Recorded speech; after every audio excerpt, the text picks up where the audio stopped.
which expects to be the leader of other nations, can expect to stay behind in this race for space.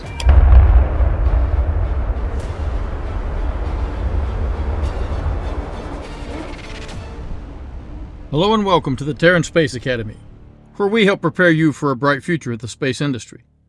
Please don't forget to like and subscribe, and we appreciate your support on Patreon. Thank you.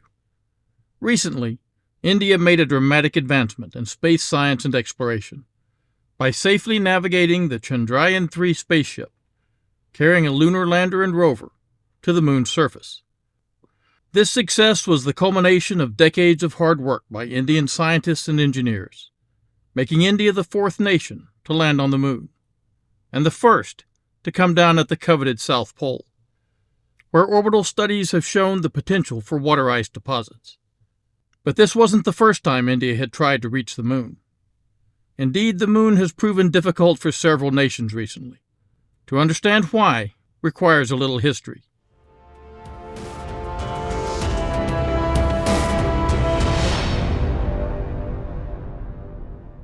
The first human object to land softly on the moon was the Soviet probe Luna 9 in 1966.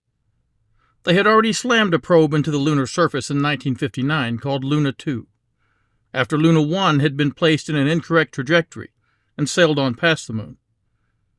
Between those times, America had suffered the failures of Pioneers 0, 1, 2, and 3, due to problems with their Thor Able and Juno rocket systems. Pioneer 4, also launched on a Juno, was a partial success as it went by the moon in 1959, but it was too far away to take useful photos due to a targeting error. Rangers 1 and 2 were imaging prototypes from the U.S., but had upper stage failures of their Atlas Agena rocket systems. Rangers 3 and 4 were meant to be landers, but 3 had a booster guidance failure, and 4 impacted too hard and ceased to function. Ranger 5 was meant to land and failed also. Then America just started launching impactors. Ranger 6 was an impactor with a camera failure, while Rangers 7, 8, and 9 were impactors that sent back useful images. The Soviet mission Luna 3 was a flyby, and sent back the first images of the moon's far side. Luna 4 missed the moon entirely like Luna 1 had, after failing to make a course correction maneuver. Multiple Soviet missions failed to even reach Earth orbit. Then Luna 5 made it to the moon but failed to decelerate, impacting here, at Mare Nubium. Lunas 6, 7, and 8 all had attitude control failures, leaving 9 the first successful mission. Luna 9 had launched in 1966, and you can see it commemorated here on these Soviet-era stamps. The lander had a mass of 99 kilograms when it reached the surface of the moon, and it had been launched on a Molniya M rocket, serial number 103-32 in fact. This rocket was 43.4 meters tall and 2.95 meters in diameter. It had 3 main stages, but for lunar missions, a 4th stage, often now called a propulsion element, was added. The rocket had a total launch mass of 305,000 kilograms. Let's do a little math here. 99 kilograms made it to the moon from a 305,000 kilogram rocket, meaning 99.7% of that mass did not make it to the moon. The Molniya had been designed from the R-7 ICBM and burned liquid kerosene and oxygen. The Molniya launched from the Baikonur Space Complex at Site 31/6 on the 31st of January 1966 at 11:41 UTC, and soft landed on the moon 3 days and a little more than 7 hours later, at 18:44 hours UTC on February 3rd. It landed here, at the site marked with the number 9. The number 8 marks where Luna 8 crashed into the surface. This area of the moon is called Oceanus Procellarum, and when I say that Luna 9 soft-landed, that's a relative statement. The spacecraft used an impact bag to survive a 44 km per hour or 34 mile per hour landing impact. This probe consisted of a sealed container with radio equipment, a mission timer, heat control systems, a radiation detector, a television system, and a power source. Just a few minutes after landing, these 4 pedals opened up, stabilizing the craft in the right position to function. 7 hours later, the first 9 images were sent back to Earth. Here is one of those images from Luna 9. The Soviets did not immediately release these images to the world, but a British observatory recorded the radio signals, figured out the imaging format, and published them worldwide. The radiation detector recorded a dosage of 30 millirads per day, about 0.3 millisieverts. To put this in perspective, the annual average dose on Earth is usually less than 1 millisievert, meaning a 3 to 4 day stay on the Moon can give you the same radiation exposure as a year on Earth. This and the pictures were mainly what this probe discovered. Here you can see that it does not have solar panels, and the batteries ran down on 6 February at 22:55 UTC. The entire mission lasted 6 days, 11 hours, and 10 minutes. Even with solar panels, the Moon has a problem. One side of the Moon is always facing the Earth, and the other side, called the far side, is always facing into space. There is no dark side, like you will sometimes hear. Both sides of the Moon get about 2 weeks of straight sunlight, then another 2 weeks of darkness. I like to call these dayloon and darkloon, but no matter what you call them, the cold of a long lunar night is very tough on batteries. More missions continued from the Soviet Union, with Luna 10, 11, and 12 being orbiters, and 13 landing as successfully as number 9 had. These had all been launched on Molniya rockets from Baikonur. Luna 14 was also an orbiter. The Americans had not been idle during this time.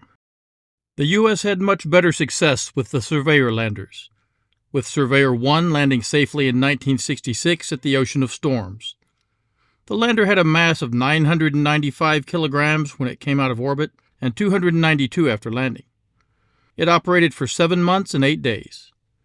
Surveyor 2 crashed later that same year, but 3 succeeded, landing at Mare Cognitum, and would later be visited by the crew of Apollo 12, who had landed nearby.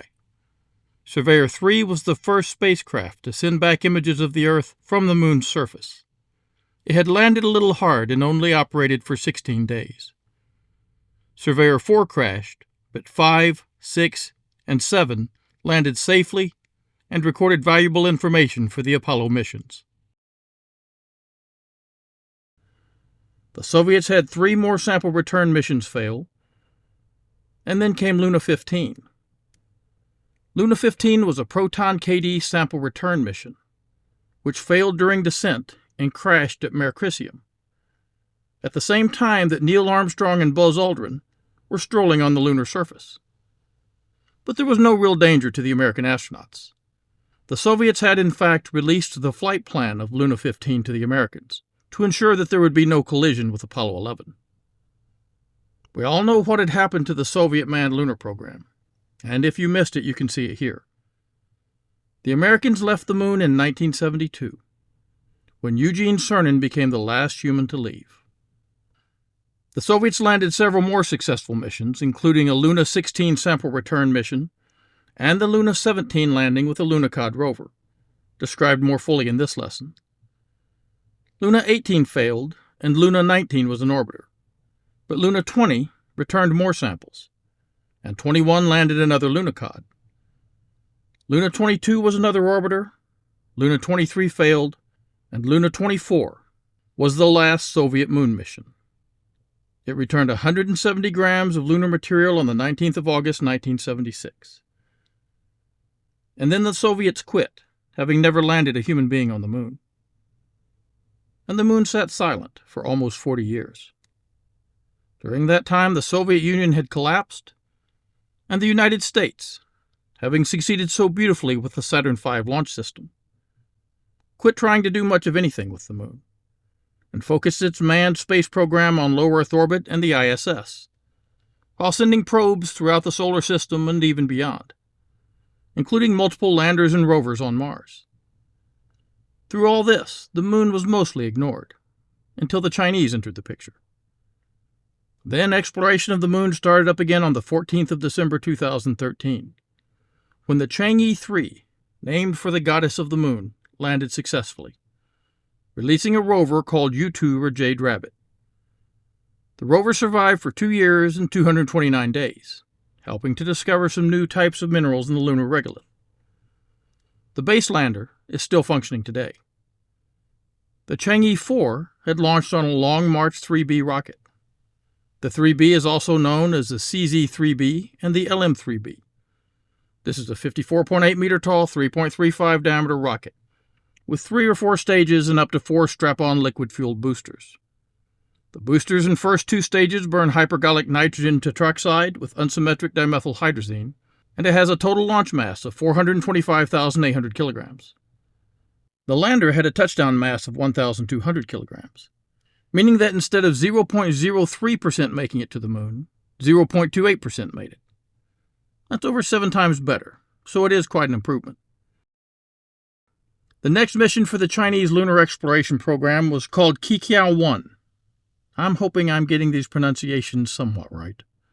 This was a relay satellite that would go into a halo orbit far past the moon. Because while the Americans and Soviets had always landed on the near side, China wanted to go a step further. Using this communications relay satellite, it was able to land its next rover on the far side of the moon, going where no one had gone before, by landing in the von Karman crater and releasing another U-2 rover. During this time, the Israelis, with help from their allies, tried to land the Bereshit lander in 2019, but it crashed after its gyroscopes failed, causing the main engine to cut off. The Bereshit had been launched on a Falcon 9 rocket, by the way. India had also tried to soft land a rover on the moon in 2019, and it met a similar fate when a software glitch caused it to deviate from its intended trajectory. In 2020, China launched the Chang'e 5. This lander was launched on a Long March 5 rocket, the most powerful China has developed so far. It landed on the far side near Mons Rumker and returned 1,731 grams of lunar soil to Earth. Japan tried to bring down a lander on the moon's surface also. After traveling 1.4 million kilometers, the lander was on its final descent, navigating to the touchdown site, when it passed over a large cliff, 3,000 meters high. It turns out that this scenario had not been simulated for the landing software. Indeed, the simulations had not been redone since a change in landing sites. This caused the lander to miscalculate the distance to the lunar surface. It brought itself down to 5 kilometers in altitude, then very slowly started to lower itself, trying to find the surface, thinking it was almost there, until it ran out of fuel. The Hakuto R, seen here, was not a small lander, and it was carrying a 10-kilogram rover built by Saudi Arabia. Its success would have been a great accomplishment for these nations, but here you can see the debris field left from its impact. Landing on the moon is hard, and the next nation to try, Russia, found that out. It is important to point out that Russia has never landed anything on the moon. It was the Soviet Union that had so many successes early in the space race.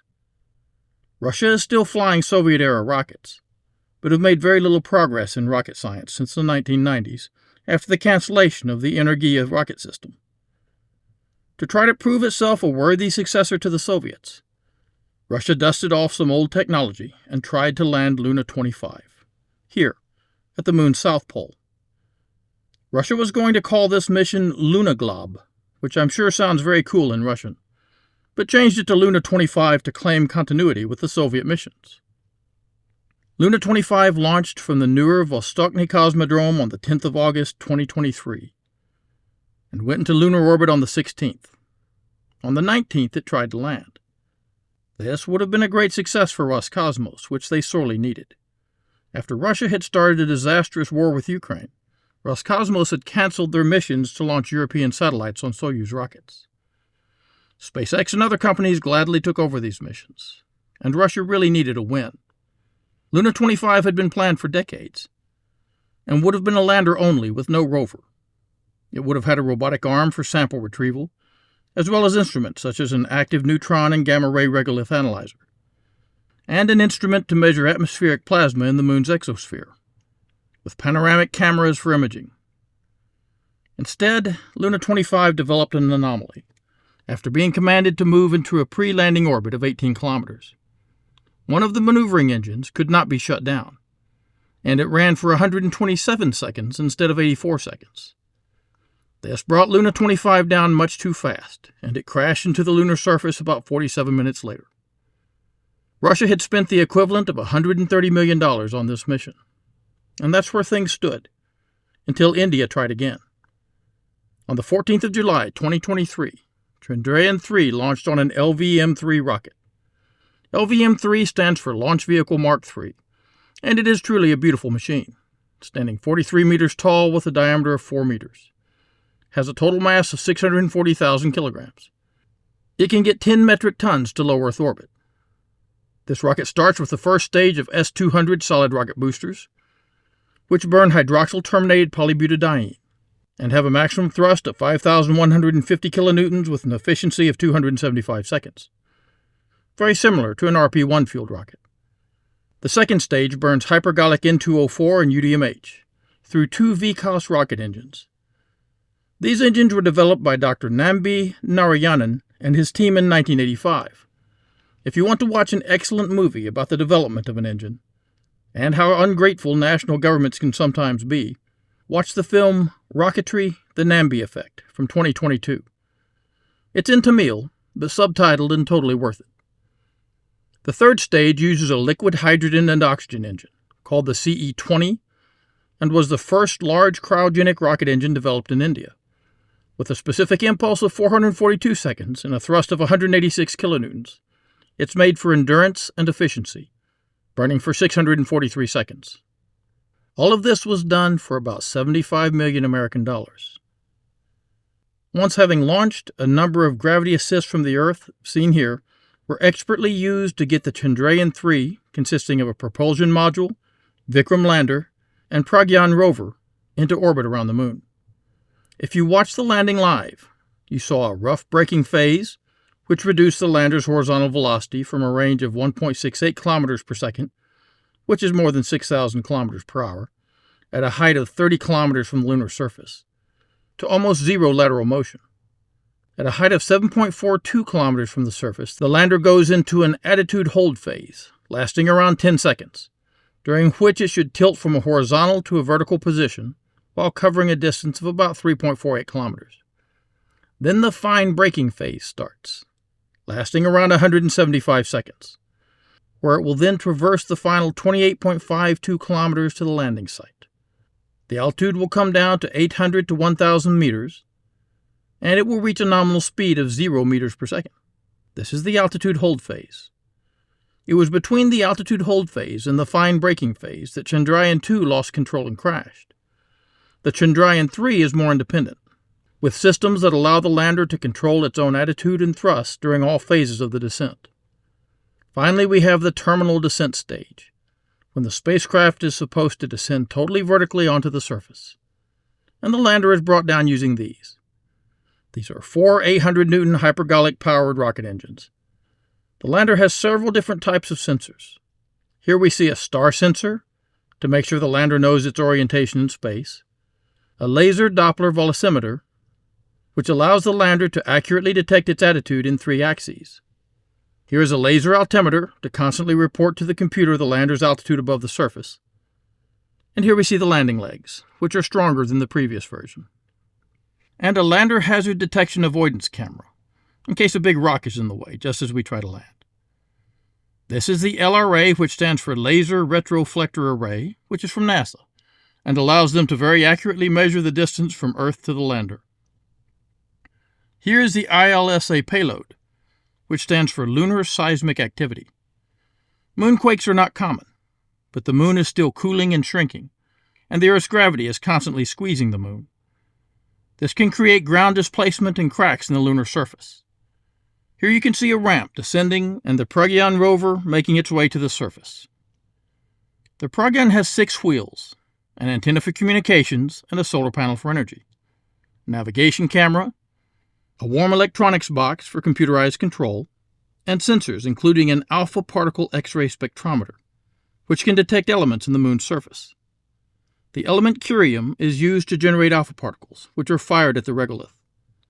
X-rays are produced when these alpha particles hit an atom, and the energy of these X-rays tell us what was hit.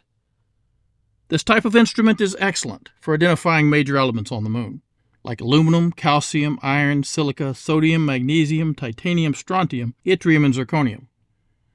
Even the propulsion module, left in lunar orbit will be put to use.